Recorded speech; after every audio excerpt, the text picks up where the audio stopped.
नमस्कार, मैं जया गुप्ता। इस वीडियो में मैं RSCIT एग्जाम के लिए महत्वपूर्ण प्रश्नों का 7वां टेस्ट पेपर लेकर आई हूँ। इसके पहले मैंने RSCIT एग्जाम के महत्वपूर्ण प्रश्नों के 6 टेस्ट पेपर के वीडियोस मेरे चैनल पर बना रखे हैं, जिन्हें आप मेरे चैनल पर जाकर देख सकते हैं और RSCIT एग्जाम के लिए शानदार ढंग से तैयारी कर सकते हैं। मैं आपको RSCIT के लिए इम्पोर्टेंट क्वेश्चंस बताऊं उसके पहले मैं आपसे निवेदन करूंगी कि यदि आपने मेरे चैनल को सब्सक्राइब नहीं किया तो कृपया मेरे चैनल को सब्सक्राइब कीजिए, बेल आइकन को हिट कीजिए ताकि मेरे नए वीडियोस के नोटिफिकेशन आपको तुरंत प्राप्त हो।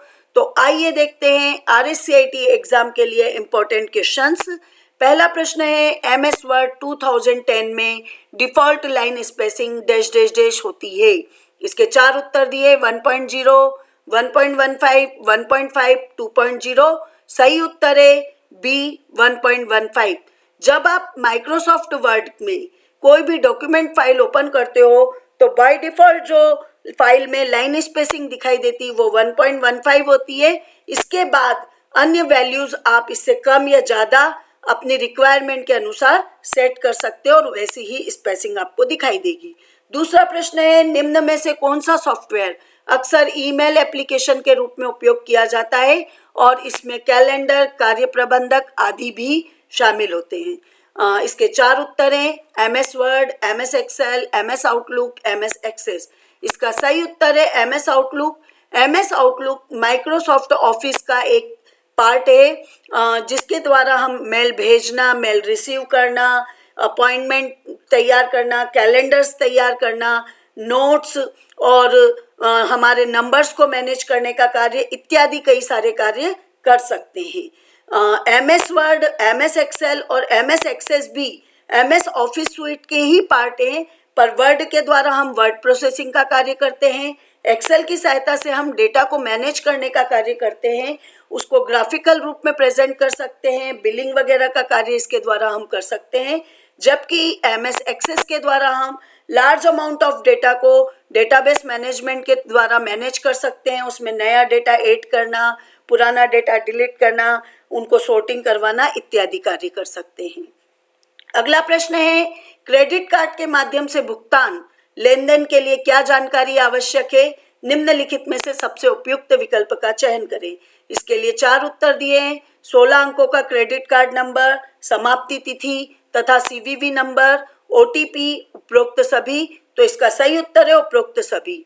मैं आपको बता दूं कि क्रेडिट कार्ड एक प्लास्टिक का कार्ड होता है जिसकी सहायता से हम कोई भी लेन देन जब करते हैं तो उसका भुगतान बैंक के माध्यम से कर सकते हैं। बैंक द्वारा क्रेडिट कार्ड इशू किए जाते हैं और हमारे अकाउंट में पैसा नहीं हो तो भी बैंक हमारे उस क्रेडिट कार्ड के बेसिस पे हमारे लिए पेमेंट करता है।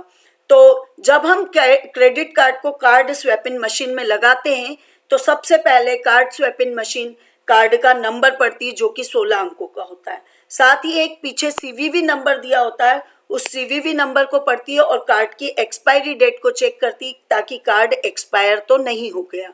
उसके बाद जब हम पेमेंट करके पेमेंट को अमाउंट डालते हैं तो एक OTP रजिस्टर्ड मोबाइल नंबर पर आता है जो हम वापस से उधर डालते हैं, तब हमारा पेमेंट कंप्लीट होता है। तो OTP की भी आवश्यकता लगती, इसलिए उपरोक्त सभी इसका सही उत्तर है। अगला प्रश्न है, मान लीजिए कोई उपयोगकर्ता X MS एक्सेल 2010 का उपयोग करता है और अन्य उपयोगकर्ता Y के लिए एक एक्सेल फाइल साझा करना चाहता है जो कि MS एक्सेल 2003 का उपयोग करता है। तो इसके लिए 4 उत्तर दिए हुए हैं। उपयोगकर्ता X फाइल को .xlsx फाइल एक्सटेंशन में उपयोगकर्ता Y से साझा कर सकता है। दूसरा है, उपयोगकर्ता X फाइल को .xls फाइल एक्सटेंशन में उपयोगकर्ता Y से साझा कर सकता है। तीसरा उत्तर है, उपयोगकर्ता X फाइल को .pptx फाइल एक्सटेंशन में उपयोगकर्ता Y से साझा कर सकता है। चौथा है, उपयोगकर्ता X एक्सेल फाइल को उपयोगकर्ता Y से साझा नहीं कर सकता। तो इसका सही उत्तर है बी, उपयोगकर्ता X फाइल को .xls फाइल एक्सटेंशन में उपयोगकर्ता Y से साझा कर सकता है। मैं आपको बता दूं कि MS एक्सेल 2010 में जो भी फाइलें बनती है उनका एक्सटेंशन नेम होता है .xlsx और 2003 में जो भी फाइलें बनती है उनका एक्सटेंशन नेम होता है .xls। तो इसलिए उपयोगकर्ता X फाइल को 2003 वाले सिस्टम पर भेजने वाला है, वहां पे शेयर करने वाला है Y, तो इसलिए .xls फॉर्मेट में उसको भेजेगा ताकि वो इजीली उसको एक्सेस कर सके। अगला प्रश्न है MS Excel 2010 में डैश डैश डैश एक गोलाकार आकार का चार्ट है जिसे संख्यात्मक अनुपात का वर्णन करने के लिए स्लाइस में विभाजित किया गया है। इसके 4 उत्तर दिए, column chart, bar chart, line chart, pie chart. इसका सही उत्तर है पाई चार्ट।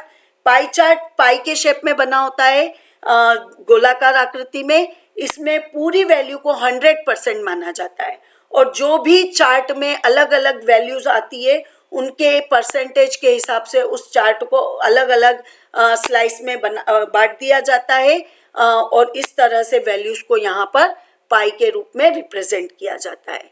अगला प्रश्न है MS PowerPoint 2010 में अगर आप प्रस्तुति को समाप्त करना चाहते हैं तो आपको कौन सी की प्रेस करनी होगी? 4 उत्तर दिए, एस्केप की, बैक स्पेस की, एंटर की, F1 की। इसका सही उत्तर है एस्केप की। यदि आप प्रेजेंटेशन को बीच में समाप्त करना चाहते हैं तो आप एस्केप की प्रेस करेंगे तो आपका प्रेजेंटेशन बीच में ही रुक जाएगा। अगला प्रश्न है desktop computer, laptop, PDAS, tablets और स्मार्टफोन ये सब कौन से कंप्यूटर के प्रकार हैं? इसके 4 उत्तर दिए, micro computer, mainframe computer, super computer, mini computer. इसका सही उत्तर है माइक्रो कंप्यूटर। माइक्रो कंप्यूटर नाम से समझ में आ रहा है सबसे छोटा कंप्यूटर, एक ऐसा कंप्यूटर जिसमें माइक्रो प्रोसेसर लगा होता है जो कि CPU के रूप में यूज होता है और ये मेनफ्रेम, मिनी और सुपर कंप्यूटर से छोटे होते हैं। और desktop, laptop, PDAS, tablet, smartphone इसी टाइप के कंप्यूटर है जो कि साइज में बहुत छोटे होते हैं, इसलिए ये सब माइक्रो कंप्यूटर के एग्जाम्पल हैं। अगला प्रश्न है यह कई सारे प्रोग्रामों का संग्रह होता है तथा कंप्यूटर को अपने इंटरनल रिसोर्सेज को मैनेज करने में मदद करता है। इसके 4 उत्तर दिए, system software, application software, firmware, virus. इसका सही उत्तर है सिस्टम सॉफ्टवेयर। सिस्टम सॉफ्टवेयर वे प्रोग्राम होते हैं जो सिस्टम को मैनेज करने का काम करते हैं, उनके इंटरनल रिसोर्सेज को मैनेज करने का कार्य करता है, हार्डवेयर को मैनेज करने का कार्य करता है, जबकि एप्लीकेशन सॉफ्टवेयर किसी खास विशेष कार्य को करने के लिए बनाए जाते हैं। फर्मवेयर वे सॉफ्टवेयर होते हैं जो कि मशीनी लैंग्वेज में तैयार होते हैं, जो कि हार्डवेयर के साथ कार्य करते हैं और जो रनिंग सॉफ्टवेयर होते हैं उनको सपोर्ट करते हुए कार्य करते हैं। और वायरस एक सेल्फ एग्जीक्यूटेड प्रोग्राम होता है जो कि हमारे कंप्यूटर में घुस के उसको हार्म पहुंचाता है। तो इसका सही उत्तर है जो कि कंप्यूटर के इंटरनल रिसोर्सेज को मैनेज करने का कार्य करता है, वो काम करता है सिस्टम सॉफ्टवेयर। अगला प्रश्न है database program, word processor, web browser, spreadsheet आदि प्रोग्राम की श्रेणी में आते हैं। इसके 4 उत्तर दिए, application software, system software, virus, utility software. तो इसका सही उत्तर है एप्लीकेशन सॉफ्टवेयर। मैंने अभी आपको पिछले प्रश्न में बताया था कि एप्लीकेशन सॉफ्टवेयर वे प्रोग्राम होते हैं जो किसी विशेष कार्य को करने के लिए बनाए जाते हैं। तो database program, word processor, web browser, spreadsheet इसी टाइप के प्रोग्राम है जो कि किसी स्पेसिफिक कार्य को करने के लिए बनाए गए हैं, इसलिए ये सभी एप्लीकेशन सॉफ्टवेयर के उदाहरण हैं। अगला प्रश्न है यह मशीन इनकोडेड फॉर्म में इमेजेस, प्रिंटेड और हस्तलिखित टेक्स्ट का इलेक्ट्रॉनिक रूपांतरण करता है, निम्न में से उपयुक्त विकल्प का चयन करें। इसके 4 उत्तर है OMR, MICR, OCR, BCR। इसका सही उत्तर है OCR। OCR का पूरा नाम है ऑप्टिकल कैरेक्टर रीडर। ये कैरेक्टर्स को रिकॉग्नाइज करके हमारे कंप्यूटर में स्टोर करने का कार्य करता है और OMR जो होता है वो ऑप्टिकल मार्कअप रीडर होता है जो कि मार्क को रिकॉग्नाइज करता है और कंप्यूटर में स्टोर करवाता है। MICR magnetic ink character recognition, ये स्पेशल टाइप की इंक से बने हुए कैरेक्टर्स को पहचानता है, जैसे कि चेक पे लिखे गए चेक नंबर्स को, तो ये उस कार्य के लिए यूज किया जाता है। और BCR बारकोड रीडर होता है और बारकोड रीडर प्रोडक्ट पे लाइनों के रूप में, बार्स के रूप में प्रोडक्ट की जानकारी दी होती है उनको पढ़ने का कार्य करता है। तो प्रिंटेड हस्तलिखित टेक्स्ट को इलेक्ट्रॉनिक रूपांतरण करने का कार्य करता है OCR, ऑप्टिकल कैरेक्टर रीडर। अगला प्रश्न है, कीबोर्ड पर स्थित टॉगल कीज की संख्या है। 4 उत्तर दिए हैं, 3, 6, 15, 12। इसका सही उत्तर है 3। कीबोर्ड पर 3 टॉगल की होती है, कैप्स लॉक, नम लॉक और स्क्रॉल लॉक। ये तीनों की वो की होती है जो कि ऑन ऑफ करने का कार्य करती है। जैसे हम कैप्स लॉक को एक बार प्रेस करेंगे तो ये ऑन हो जाएगी। ऑन होने पे कीबोर्ड पे जितने भी कैरेक्टर्स है सबको कैपिटल फॉर्म में लिखेगी। फिर हम प्रेस करेंगे तो ये ऑफ हो जाएगी और जितने भी कैरेक्टर्स है उनको सबको स्मॉल केस में लिखेगी। इसी तरह से नम लॉक भी ऑन ऑफ होती है और स्क्रॉल लॉक भी ऑन ऑफ का ही कार्य करती। तो ये सब की टॉगल की कहलाती है और ये 3 होती है। अगला प्रश्न है, 12वां, कंप्यूटर को पावरलेस स्टेट में स्टार्ट करना कहलाता है। 4 उत्तर दिए, warm boot, cold boot, hibernate, उपरोक्त सभी। तो इसका सही उत्तर है कोल्ड बूट। कोल्ड बूट जब कंप्यूटर पूरी तरह से ऑफ होता है उसके बाद हम इसको स्टार्ट करते हैं, तो जो इसको शुरू करने की प्रोसेस होती है उसको कोल्ड बूट कहते हैं। इसमें ऑपरेटिंग सिस्टम को भी बूट किया जाता है, जो हार्डवेयर कंप्यूटर से कनेक्ट हैं उन सबको भी स्टार्ट किया जाता है, वर्किंग के लिए वर्किंग मोड में लाया जाता है। तो ये प्रोसेस कोल्ड बूट प्रोसेस कहलाती है। अगला प्रश्न है, निम्न में से कौन सा ऑपरेटिंग सिस्टम मल्टीटास्किंग को वास्तव में लागू नहीं करता है। इसके 4 उत्तर है, Windows 98, Windows NT, Windows XP, MS DOS। तो सही उत्तर है MS DOS। MS DOS operating system जो है वो टेक्स्ट बेस्ड ऑपरेटिंग सिस्टम होता था, जिसमें एक समय पे एक ही काम कर पाते थे और एक से ज्यादा काम नहीं हो पाते थे। जबकि Windows 98, Windows NT, Windows XP ये सब GUI बेस्ड ऑपरेटिंग सिस्टम है जो कि मल्टीटास्किंग का कार्य भी करते हैं। इनमें हम एक साथ इन ऑपरेटिंग सिस्टम का यूज करते हुए एक साथ कई सारे कार्य कर सकते हैं। हम फाइल पे भी काम कर सकते हैं, हम प्रिंटिंग का भी काम कर सकते हैं, हम गाने भी सुन सकते हैं। तो इस तरह से हम एक साथ कई सारे कार्य कर सकते हैं। तो MS DOS जो था वो मल्टीटास्किंग की सुविधा नहीं देता था। अगला प्रश्न है, ऐसा संगठन जो इंटरनेट और इंटरनेट का उपयोग करने के लिए अन्य सेवाएं प्रदान करता है वह कहलाता है। 4 उत्तर दिए हैं, ISO, ISP, URL, DNS। तो इसका सही उत्तर है ISP, internet service provider. Internet service provider अर्थात एक ऐसी कंपनी जो हमें हमारे कंप्यूटर पर इंटरनेट चलाने की और नेटवर्क से जुड़ के अन्य सुविधाओं को एक्सेस करने की फैसिलिटी प्रदान करता है।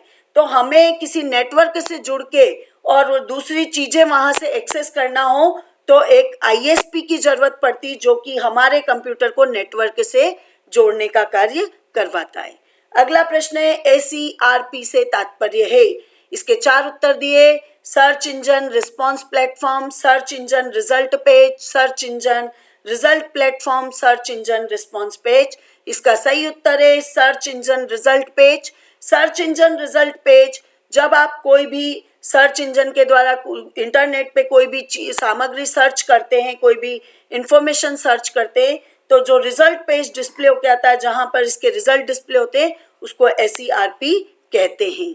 अगला प्रश्न है, BHIM में प्रयुक्त I से क्या तात्पर्य है। इसके 4 उत्तर दिए, इंटरफेस, इंटरनेट, इंडियन, इंटरनेशनल। तो इसका सही उत्तर है इंटरफेस। मैं आपको यहाँ बता दूं, BHIM भीम जिसे हम कहते हैं, यह एक मोबाइल पेमेंट ऐप है जो कि भारत सरकार द्वारा बनाया गया UPI पेमेंट सिस्टम पर बेस्ड है। इसमें BHIM का पूरा नाम है भारत इंटरफेस फॉर मनी। तो I यहाँ पर इंटरफेस को रिप्रेजेंट कर रहा है, इसलिए इसका सही उत्तर है इंटरफेस। अगला प्रश्न है, ट्विटर को कब लॉन्च किया गया था। इसके 4 उत्तर दिए हैं, 2006, 2008, 2010 और 2012। इसका सही उत्तर है 2006। ट्विटर एक सोशल वेबसाइट है जिसकी सहायता से हम इंफॉर्मेशन को भेज सकते हैं। आज की तारीख में इसे एलन मस्क ने खरीद लिया और इसका नाम परिवर्तित कर दिया है। अब इसका नाम X हो चुका है। यह 2006 में लॉन्च की गई थी। अगला प्रश्न है, राष्ट्रीय मतदाता सेवा पोर्टल के संदर्भ में EPIC क्या है। इसके 4 उत्तर है, चुनाव कर्मियों का पहचान पत्र, चुनाव फोटो पहचान पत्र, A व B दोनों, इनमें से कोई नहीं। तो इसका सही उत्तर है चुनाव फोटो पहचान पत्र।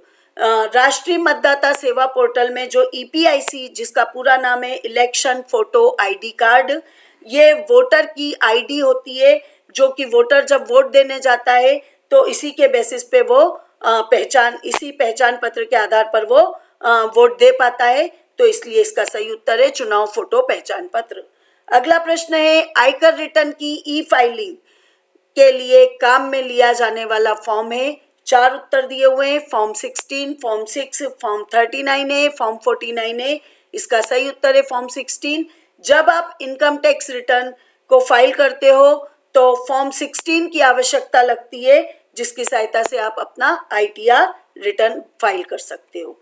अगला प्रश्न है, यदि कोई भी एक्सेल फाइल ईमेल से प्राप्त की जाती है या इंटरनेट से डाउनलोड की जाती है तो वह डैश डैश डैश में खुलेगी। इसके 4 उत्तर दिए, public view, private view, protected view, friend view. सही उत्तर है प्रोटेक्टेड व्यू। यानी हम जब भी कोई फाइल किसी भी टाइप की हो इंटरनेट से डाउनलोड करते हैं तो वो प्रोटेक्टेड व्यू में होती है। उसमें हम कुछ भी टाइपिंग, एडिटिंग वगैरह नहीं कर पाते हैं। उसमें ऊपर एक लाइन दिखी होती है, इनेबल टेक्स्ट। जब हम उस पर क्लिक करते हैं उसके बाद ही हम उसमें एडिटिंग कर पाते हैं, तब तक वो प्रोटेक्टेड व्यू में रहती है। अगला प्रश्न है, विंडोज 10 में डैश डैश डैश एक पृष्ठभूमि, पिक्चर आइकन और टास्क बार वाला क्षेत्र है। इसके 4 उत्तर है, computer boot, system tray, desktop, navigation. सही उत्तर है डेस्कटॉप। डेस्कटॉप वह स्थान होता है जिसपे वॉलपेपर लगा होता है। प्रोग्राम्स के आइकन पिक्चर्स के रूप में, यानी पिक्चर आइकन्स के रूप में होते हैं। टास्क बार भी यहाँ पर दी होती है, जिस पर हम क्लिक करके अगले प्रोग्राम को ओपन क्लोज कर सकते हैं। तो डेस्कटॉप वह स्थान है जहाँ पर ये सब चीजें उपस्थित होती है। अगला प्रश्न है, चार्ट में लेजेंड क्या होते हैं? 4 उत्तर दिए, यह एक संख्यात्मक पैमाने पर अक्ष का एक मूल्य है। दूसरा है, यह प्लॉट एरिया में प्रदर्शित एक हॉरिजॉन्टल रेखा होती है।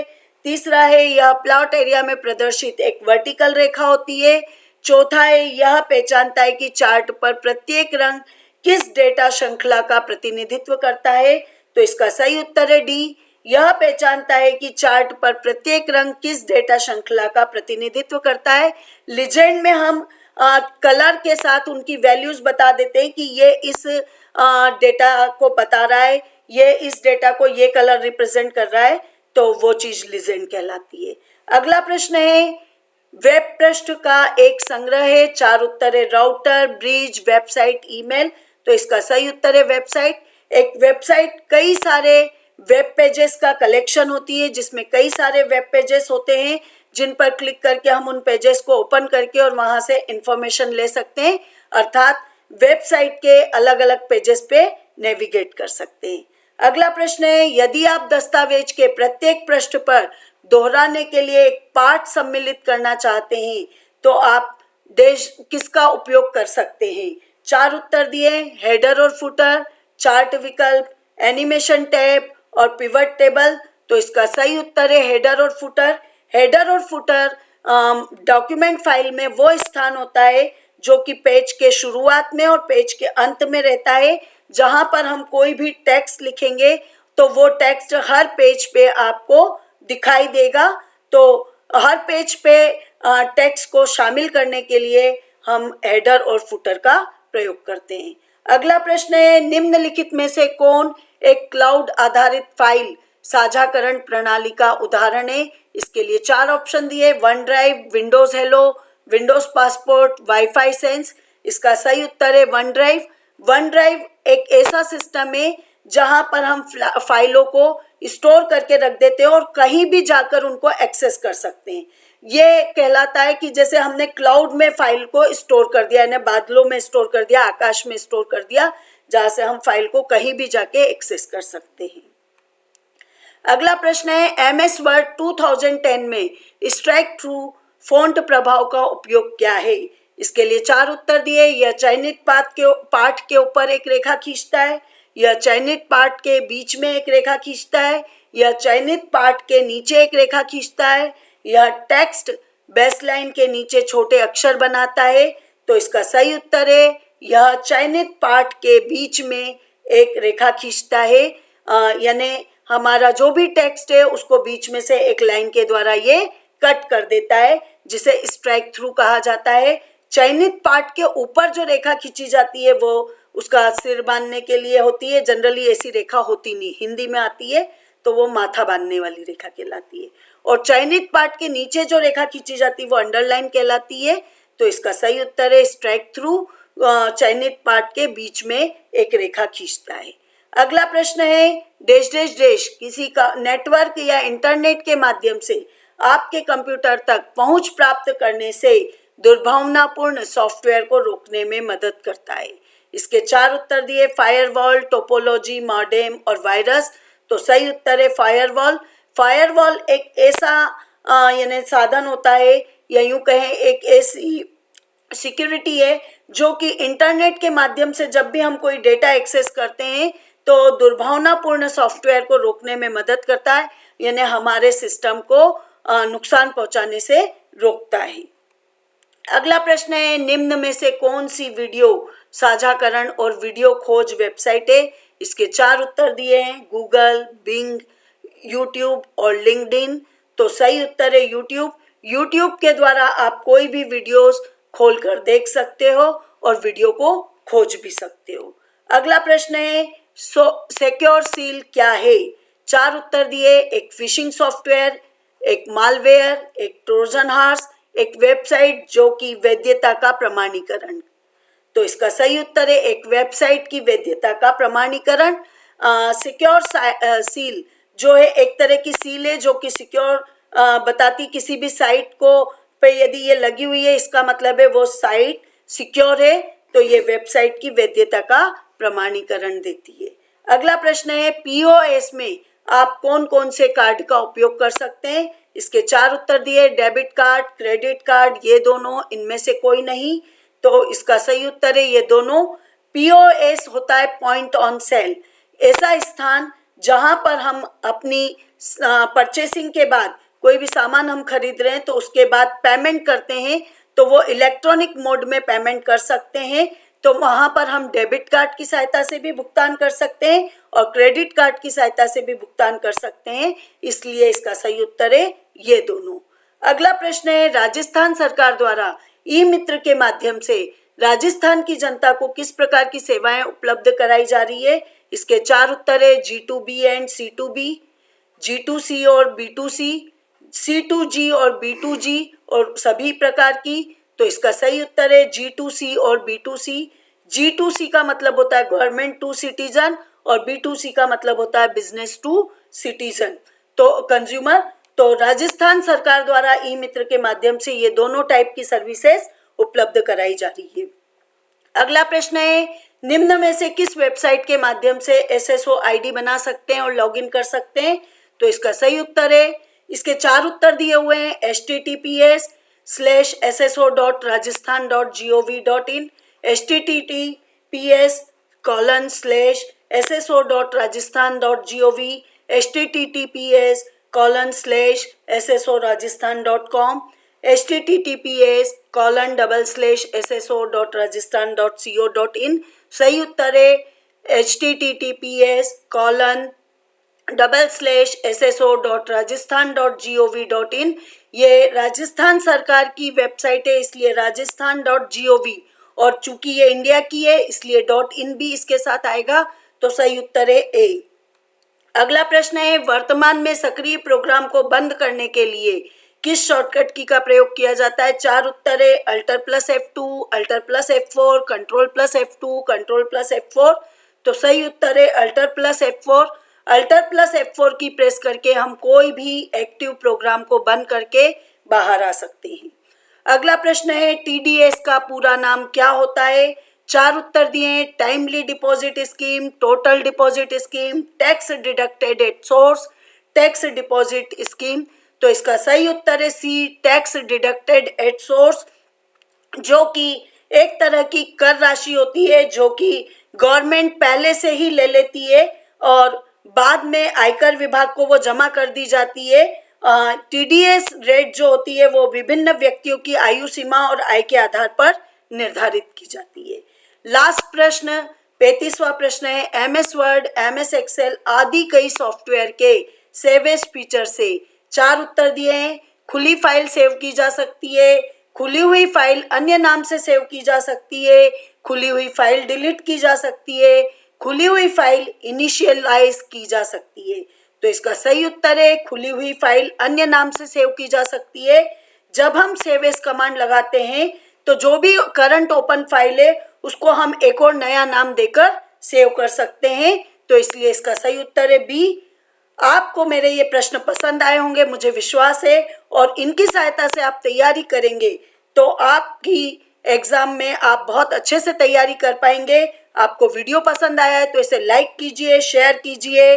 आपकी परीक्षा के लिए आपको बेस्ट ऑफ लक, बहुत बहुत शुभकामनाएं। धन्यवाद।